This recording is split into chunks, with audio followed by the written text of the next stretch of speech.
Hi viewers, thank you for clicking this video. In this video, I am going to talk about silent letter H and I.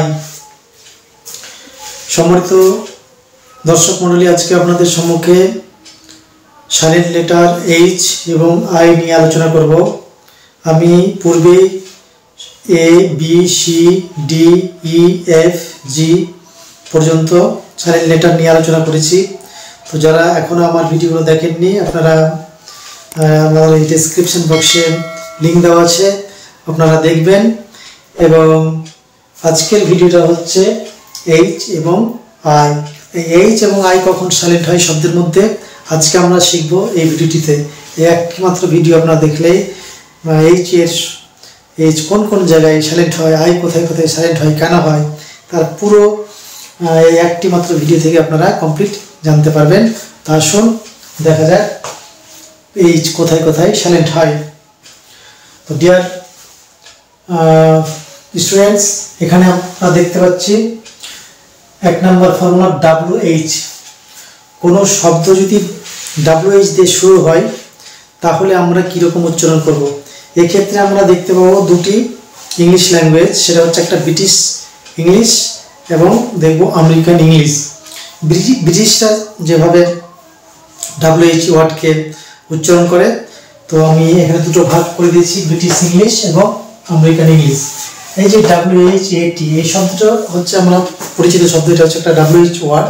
তো এই WH ওয়ার্ডে আমরা এটাকে উচ্চারণ করি। British English যারা মানে ইংল্যান্ডে যারা থাকেন, তারা যে ইংলিশের উচ্চারণ করেন WH কে, এখানে কিন্তু H এর ওরা উচ্চারণ করে না। H উজ্জ্ব থাকে ব্রিটিশ ইংলিশের ক্ষেত্রে, সেখানে ওরা উচ্চারণ করে হোয়াট। কিন্তু আমেরিকান ইংলিশ, আমেরিকা দেশের মানে আমেরিকাবাসীরা, ওরা কিন্তু এই WHAT কে উচ্চারণ করে হট, অর্থাৎ ওরা W কে কিন্তু সাইলেন্ট করে। তো আমরা যেহেতু মেন এটা হচ্ছে যদি ব্রিটিশ ইংলিশের ক্ষেত্রে আমরা H কে সাইলেন্ট রাখবো, রেখে কিন্তু উচ্চারণ করবো। আমরা যদি WH ওয়ার্ড পাই তাহলে আমরা H টাকে সাইলেন্ট করে দেবো, ব্রিটিশ ইংলিশের ক্ষেত্রে দিয়ে উচ্চারণ করব, তাহলে আমরা পেয়ে যাব। তাহলে WHAT এই শব্দটা হচ্ছে ওয়াট, ব্রিটিশ ইংলিশের ক্ষেত্রে এটা হবে ওয়াট, এখানে কিন্তু H সাইলেন্ট থাকবে, কিন্তু আমেরিকান ইংলিশের ক্ষেত্রে ওটা হয়ে যাবে হট, অর্থাৎ W ওখানে সাইলেন্ট থাকবে। যেহেতু আজকে আমাদের আলোচনার বিষয় হচ্ছে H কোথায় সাইলেন্ট হয়, অতএব আমরা ব্রিটিশ ইংলিশের ক্ষেত্রে এটা প্রয়োগ করব। তো যেটা WHO আছে, আমি পূর্বে বললাম যে ব্রিটিশ ইংলিশের ক্ষেত্রে WH যদি থাকে তাহলে আমরা H টাকে বাদ দিয়ে উচ্চারণ করব, তাহলে এটা হয়ে যাবে উ। ব্রিটিশ ইংলিশের ক্ষেত্রে এটা হবে উ, কিন্তু আমরা উচ্চারণ করি হু। হুটাও একদম বাদ না, কারণ এটা হচ্ছে আমেরিকান ইংলিশ আর এটা হচ্ছে ব্রিটিশ ইংলিশ। তো ব্রিটিশ ইংলিশের ক্ষেত্রে WHO এটা হয়ে যাবে উ, অর্থাৎ এখানে H হচ্ছে সাইলেন্স। কিন্তু আমেরিকান ইংলিশের ক্ষেত্রে এটা হয়ে যাবে হু, W সাইলেন্স থাকবে। তো এটা আমরা যখন W সাইলেন্স পড়বো তখন আমরা এই আমেরিকান ইংলিশের ক্ষেত্রে এই W কে সাইলেন্স করে দেবো সেই জায়গাটাতে। আজকের আলোচ্য বিষয় হচ্ছে আমাদের H। তো WHAT এটা হলো হোয়াট, WHO ও, WHY ওয়াই, আমেরিকান ক্ষেত্রে হয়ে যাবে হোয়াই। আমরা এতদিন পর্যন্ত হোয়াই মানে আমরা আমেরিকান ইংলিশ কিন্তু এটা ইউজ করি, শব্দকে আমরা হোয়াট বলি, হু বলি, হোয়াই বলি, হুইচ বলি, হোয়াট বলি, কিন্তু এগুলো কি হবে, এটা হচ্ছে হোয়াট, ও, WHY why, WHICH which,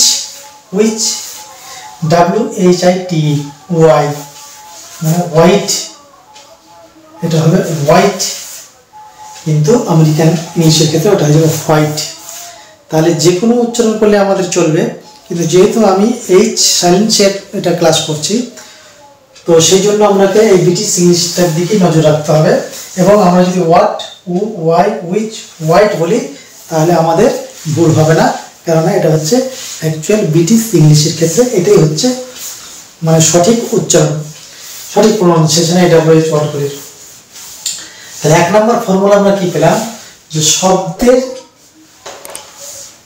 start যদি হয়, শব্দ শুরু হয় যদি WH শব্দ দিয়ে, তাহলে ব্রিটিশ ইংলিশের ক্ষেত্রে আমরা সেই জায়গাটাতে এইচ কে সাইলেন্স ধরে শব্দটা উচ্চারণ করব। তাহলে এরকম আছে হোয়াইট, হোয়াইট, হুইচ, ওয়াই, উ, হোয়াট, হ্যাঁ, ওয়েন। তাহলে হোয়েন যদি হয় তাহলে এখানে আমরা উচ্চারণ করব ওয়েন, ব্রিটিশ ইংলিশের ক্ষেত্রে উচ্চারণ করব ওয়েন। তাহলে কেউ যদি ওয়েন উচ্চারণ করে তাহলে আমরা ওটাকে ভুল ধরবো না, হ্যাঁ, তাহলে আমরা বুঝে নেবো যে ব্রিটিশ ইংলিশ বলছে। তো যাই হোক, এটা হয়ে যাবে ওয়েন, ওয়েন। আমেরিকান ইংলিশের ক্ষেত্রে এটা হয়ে যাবে হোয়েন। তো যাই হোক, আমাদের আজকের আলোচ্য বিষয় হচ্ছে এইচ সাইলেন্স। তাহলে আমরা ব্রিটিশ ইংলিশটাই আমরা ধরবো। তো ডিয়ার স্টুডেন্টস, এবার 2 নম্বর ফর্মুলা আমরা দেখবো, যদি কোনো শব্দ জিএইচ দিয়ে শুরু হয় তাহলে আমরা সেই ক্ষেত্রে এইচ কে সাইলেন্স ধরবো ব্রিটিশ ইংলিশের ক্ষেত্রে।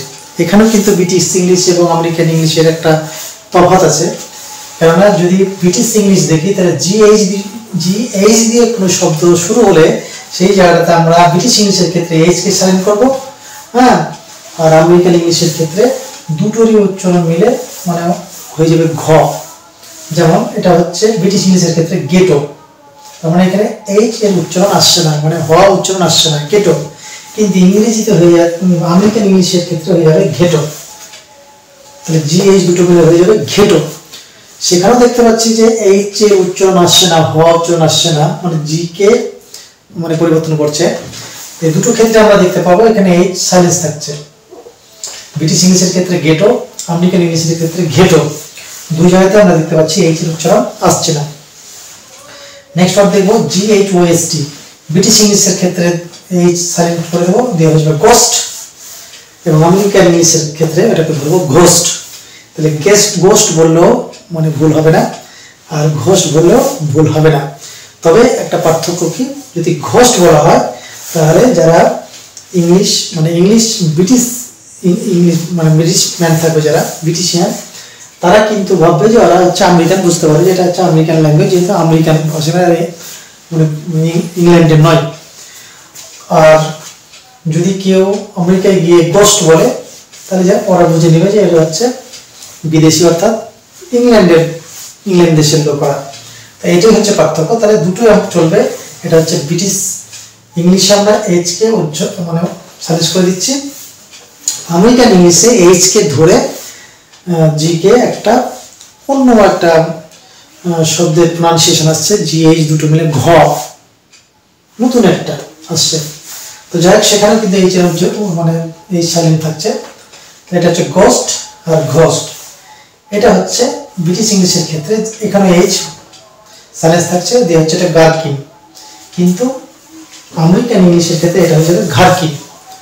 তো ডিয়ার ভিউয়ার্স, এখানে তাহলে আমরা দুটো ফর্মুলা পেলাম, একটা হচ্ছে WH এবং একটা হচ্ছে GH। WH এগুলো হচ্ছে শব্দের শুরুতে, মানে এগুলো দিয়ে কিন্তু শব্দ শুরু হবে, তাহলে সেই জায়গাটাতে কিন্তু এগুলো আমরা দেখতে পাবো যে সাইলেন্স থাকবে। তাহলে অ্যাকচুয়াল ক্ষেত্রে আমরা দেখতে পাচ্ছি ব্রিটিশ ইংলিশের ক্ষেত্রে GH, WH এগুলো দিয়ে যদি শব্দ শুরু হয় তাহলে এইচটা সাইলেন্স থাকছে। এবার চলে যাব পরবর্তী 3 নম্বর ফর্মুলা। তাহলে আমরা দেখলাম 1 নম্বর ফর্মুলা, WH শব্দ যদি WH দিয়ে শুরু হয় তাহলে ব্রিটিশ ইংলিশের ক্ষেত্রে এখানে এইচ মানে সাইলেন্স হয়ে যাবে, উচ্চারণ হয়ে যাবে হোয়াট, ওয়াই, ওয়েন, উ, হুইচ এবং হোয়াইট। তারপরে 2 নম্বর ফর্মুলা পাবো যে কোনো শব্দ যদি জিএইচ দিয়ে শুরু হয় তাহলে সেক্ষেত্রে আমরা ব্রিটিশ ইংলিশের ক্ষেত্রে আমরা এইচ কে মানে সাইলেন্স রেখে উচ্চারণ করবো। এইচ যদিও আছে তাই এইচ কে আমরা বাদ দিয়ে উচ্চারণ করলেই হয়ে যাবে, যেমন গেটো, গোস্ট এবং গার্কিন। এবার চলে যাবো 3 নম্বর ফর্মুলা, যদি কোনো শব্দ RH দিয়ে শুরু হয় তাহলে সেক্ষেত্রেও আমরা কিন্তু এইচ এর উচ্চারণ নিয়ে আসবো না, অর্থাৎ এইচ কে বাদ দিয়ে দেবো, এইচ এখানে সাইলেন্স থাকবে। যেমন RHYME এর উচ্চারণ হবে রাইম, অর্থাৎ এইচ কে টোটালি বাদ দিয়ে শুধু আর দিয়ে উচ্চারণ করলাম রাইম। নেক্সট ওয়ার্ড হচ্ছে RHYTHM, এই জায়গাটাতে কিন্তু এই এইচ কিন্তু সাইলেন্স থাকছে এবং এখানে হয়ে যাবে রিদিম, RYTHTHA দ ধরবো এবং ম একসঙ্গে টানবো আমরা, দিয়ে এটা হয়ে যাবে রিদিম। তারপরে হয়ে যাবে আর এইচ আই, এখানে দেখতে পাবো R H I N O C E R O S, rhinoceros. তাহলে এখানেও আমরা এইচ এর উচ্চারণ করছি না, অর্থাৎ এইচ কে বাদ দিয়ে দিচ্ছি। তাহলে আমরা 3 নম্বর ফর্মুলা পেয়ে গেলাম, আর এইচ দিয়ে যদি শব্দ শুরু হয় তাহলে কিন্তু আমরা এইচ কে সাইলেন্ট ধরবো। তাহলে 1 নম্বর ডব্লিউ এইচ, 2 নম্বর জি এইচ এবং 3 নম্বর আর এইচ, এগুলো দিয়ে যদি শব্দ শুরু হয় তাহলে আমরা সেক্ষেত্রে কিন্তু এইচ এর উচ্চারণ করব না। তারপরে আমরা দেখে নেব 4 নম্বর ফর্মুলা সিএইচ। কোন শব্দের মধ্যে যদি সিএইচ থাকে শব্দের শেষে বা প্রথমে, তাহলে কিন্তু আমরা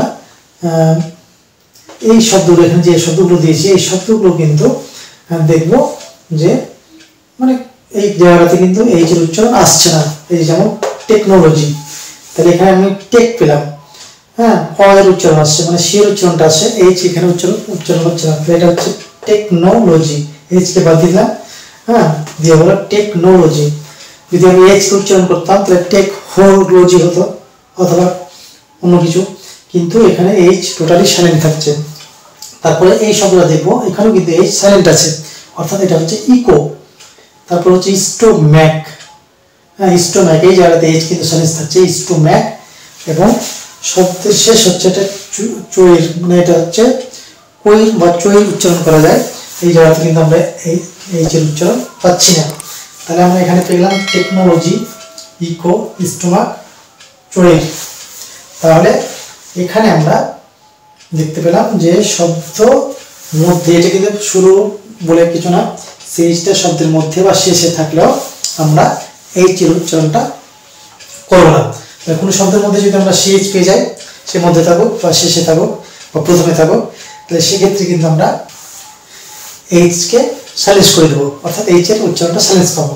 যেমন কেমিক্যাল, এখানে কিন্তু কেমিক্যাল, সিএইচ দিয়ে শুরু হবে কেমিক্যাল শব্দটা, তো সেখানে কিন্তু আমরা এইচ এর উচ্চারণ পাবো না। তাহলে আমি 4টা ফর্মুলা পেয়ে গেলাম। ডব্লিউএইচ দিয়ে যদি শুরু হয় শব্দ, জিএইচ দিয়ে শুরু হয়, আর এইচ দিয়ে যদি শুরু হয় শব্দ, তাহলে আমরা এইচ কে বাদ দেব। আর সিএইচ, কোন শব্দের মধ্যে যদি সিএইচ পাশাপাশি থাকে তাহলে আমরা সেক্ষেত্রে এইচ এর উচ্চারণ করব না। এবার 5 নম্বর ফর্মুলা দেখব, যদি এইচ এর পরে ভায়েল ও থাকে, মানে এইচ এর পরে ভায়েল যে শব্দ শুরু হয়, তাহলে সেই জায়গাটাতে কিন্তু আমরা এইচ কে মানে উজ্জ অর্থাৎ সাইলেন্স ধরব। যেমন এটা হচ্ছে ও ইউ আর, এইটুকুর উচ্চারণ করবো আওয়ার, এখানে এইচ কিন্তু সাইলেন্ট, এখানে হাওয়ার বলে না, হাওয়ার হলে মোটা ভুল হয়ে যাবে। তো এই জায়গাটাতে আমরা এইচ কে বাদ দিয়ে উচ্চারণ করবো আওয়ার। অনুরূপভাবে এটা উচ্চারণ করবো অনেস্ট, শুধু এইটুকুর উচ্চারণ করবো অনেস্ট, এখানে এইচ কে বাদ, যদিও এইচ আছে তো আমরা এইচ কে বাদ দিয়ে দেবো। অর্থাৎ শব্দের শুরুতে যদি আমি এইচ পাই, এইচ দিয়ে যদি শব্দ শুরু হয় আর তারপরে যদি ভাইল থাকে ও, তাহলে সেই জায়গাটাতে আমরা এইচ কে বাদ দিয়ে উচ্চারণ করবো। অনুরূপভাবে এটা হয়ে যাবে ওয়ানার, এটা যেমন হবে আওয়ার, এটা হবে অনেস্ট, আর এটা হচ্ছে ওয়ানার। তাহলে এখানে আমরা দেখতে পাচ্ছি যে এইচ এর মানে প্রোনাউন্সিয়েশন হচ্ছে না। তাহলে ডিয়ার স্টুডেন্টস, এখানে আমরা 5টা ফর্মুলা পেয়ে গেলাম, ডব্লিউএইচ, জিএইচ, আরএইচ, সিএইচ এবং এইচ এর পরে যদি ভায়েল ও থাকে, তাহলে সেই জায়গাগুলোতে আমরা এইচ কে সাইলেন্স পেলাম। তাহলে আশা করি আপনারা এইচ এর বিষয়টা বুঝতে পেরেছেন। এবার চলে যাব আই এর ক্ষেত্রে, আই কোথায় কোথায় সাইলেন্স হয়। ডিয়ার স্টুডেন্টস, আমরা আই এর সাইলেন্স দেখব, আই কোথায় সাইলেন্স হয়। আই অ্যাকচুয়ালি আয়ের তেমন সাইলেন্স আমরা দেখতে পাবো না।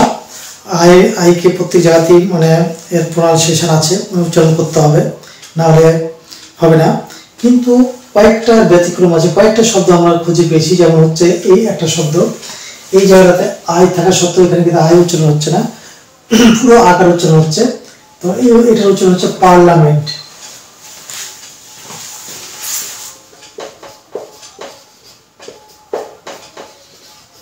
পার্লামেন্ট, এই জায়গাটাতে আমরা দেখতে পাচ্ছি যে আই এর উচ্চারণ হচ্ছে না, হ্যাঁ, সোজা এ এর উচ্চারণ হচ্ছে। তারপর এই যে বিজনেস, আমরা এটা বলি বিজনেস, আমরা কিন্তু এটা বলি না যে বিজনেস, এরকম বলি না। তো এই জায়গাতে কিন্তু আই সাইলেন্ট থাকে, এটা হয়ে যাবে বিজনেস। এখানে কিন্তু আই, আমরা আইকে সাইলেন্স পাচ্ছি। তারপর একটা ওয়ার্ড আছে যেটা, এই ওয়ার্ডের অ্যাকচুয়াল উচ্চারণ হচ্ছে শুট, এটা কিন্তু সুইট নয়, SUIT সুইট যদি বলি তাহলে শব্দটার প্রোনাউন্সিয়েশন ভুলে যাবে, এর উচ্চারণটা করতে হবে আপনাকে শুট। এই জায়গাটাতে কিন্তু আমরা দেখতে পাচ্ছি আই সাইলেন্স থাকছে। অনুরূপভাবে এই যে এটা হচ্ছে ফ্রুট, এই যে ফ্রুট বলি, ফ্রুট মানে ফল, এই যে ফ্রুট, এই জায়গাটাতে কিন্তু আমরা দেখতে পাচ্ছি আই সাইলেন্স হচ্ছে না, মানে সাইলেন্স থাকছে এই জায়গাটাতে। অর্থাৎ এই 3-4টা ওয়ার্ড পাওয়া গেছে যেগুলোতে আই সাইলেন্ট থাকছে। বাদ বাকি সমস্ত ক্ষেত্রে কিন্তু আয়ের আমাদেরকে উচ্চারণ করতে হবে। আয়ের তেমন কোনো মানে পাওয়া যাচ্ছে না, সাইলেন্স ফর্মুলা পাওয়া যাচ্ছে না। তো যদি এই 4টা শব্দ বাদে আরও কিছু শব্দ পান আপনারা, তাহলে অবশ্যই কমেন্টে লিখবেন, তাহলে সেখান থেকে আমিও কিছুটা শিখবো। তো যাই হোক, তাহলে আজকে আমরা যে শিখলাম এইচ কোথায় সাইলেন্স হয় এবং আই কোথায় সাইলেন্স হয়।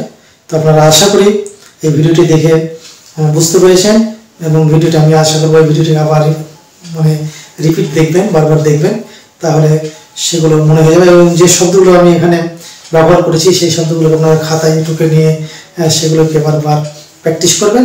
আর প্র্যাকটিস করলে কিন্তু এই শব্দগুলো মনে থাকবে, এবং তাহলে কিন্তু আর ফর্মুলা মনে রাখতে হবে না, শুধু বারবার উচ্চারণ করলে এই শব্দগুলো ঘুরে ফিরে আসবে রিডিং পড়ার ক্ষেত্রে। তখন কিন্তু আর মনে করতে হবে না ফর্মুলা, আপনা আপনি আমাদের রিডিং পড়া মানে হয়ে যাবে, আমরা রিডিং করতে পারবো। তো যাই হোক, যদি আপনাদের এই ভিডিওটিকে ভালো লাগে তাহলে অবশ্যই আপনারা আপনাদের বন্ধুদেরকে এই ভিডিওটিকে শেয়ার করবেন, লাইক করবেন। আর যে সকল বন্ধুরা এখনও আমার ভিডিওটিকে সাবস্ক্রাইব করেননি, আপনারা সাবস্ক্রাইব করবেন এবং বেল আইকনে ক্লিক করে অল নোটিফিকেশন অন করে দেবেন, যাতে পরবর্তী ভিডিও সঙ্গে সঙ্গে আপনার কাছে পৌঁছে যায়। পরবর্তী ভিডিও, আমার এখন ভিডিও চলছে সাইলেন্স লেটারের উপরে। তো আজ এখন পর্যন্ত আই পর্যন্ত হলো, আয়ের পরের লেটারগুলো নিয়ে পরবর্তী ভিডিও নিয়ে আসবো। ততক্ষণ পর্যন্ত আপনাদের সুস্বাস্থ্য কামনা করে এখান থেকে ভিডিওটিকে শেষ করছি।